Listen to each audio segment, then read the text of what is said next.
பிரம்மாண்டமாக எடுத்தால் தான் படம் ஓடும் என்று இல்லை. நல்ல கதை அம்சத்துடன் குறைந்த பட்ஜெட்டில் எடுத்தாலும் படம் ரசிகர்கள் மத்தியில் நல்ல வரவேற்பை பெறும். கோடி கோடியாய் முதலீடு போட்டும் நஷ்டம் அடையும் படங்களுக்கு மத்தியில் 4 கோடியை முதலீடாக போட்டு 10 மடங்கு லாபம் பார்த்த தமிழ் படங்களும் உள்ளன. இவற்றை பற்றி விளக்கமாக பார்ப்போம். டிமாண்டி காலனி. இயக்குனர் அஜய் ஞானமுத்து இயக்கத்தில் வெளியான படம். அருள்நிதி நடித்துள்ளார். எந்த ஒரு மாயாஜாலமும் இல்லை, உறுத்தும் இசையும் இல்லை. ஆனால் படம் பார்ப்பவர்களை மரண பயத்துக்கு கொண்டு செல்லும். இந்த படத்தின் பட்ஜெட் 4 கோடி தான். ஆனால் 55 கோடி வசூல் செய்தது.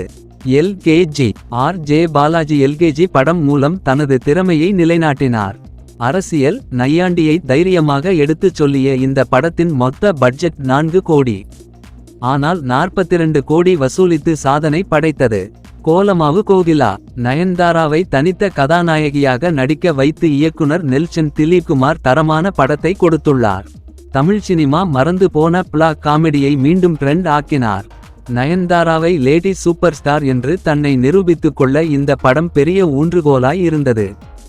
4 கோடியில் உருவான இந்த படம் 45 கோடி வரை வசூல் செய்தது. போர் தொழில். சரத்குமார் அசோக் செல்வன் கூட்டணியில் பெரிய வெற்றி படம். தொடர் கொலைகளை கண்டுபிடிக்கும் காவல் அதிகாரியை மையமாக கொண்டு எடுக்கப்பட்ட படம். 4 கோடி பட்ஜெட்டில் உருவான இந்த படம் 60 கோடி வசூல் செய்தது.